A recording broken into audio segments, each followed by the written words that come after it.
Totoo nga kaya ang kumalat na post patungkol sa kabuuang kita ng first movie ni na Kim Chiu at Paolo Avellino?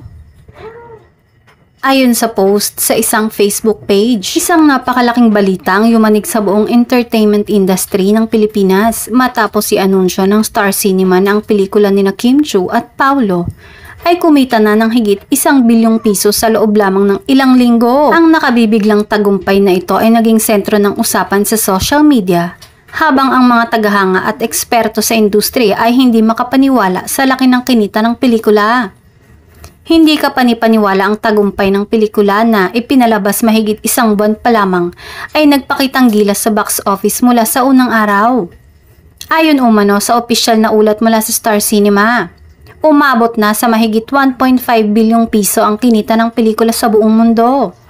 Isang pambihirang milestone para sa pelikulang Pilipino. Sa ngayon ay wala pang post o reaction sina Kim Chiu at Paolo tungkol dito.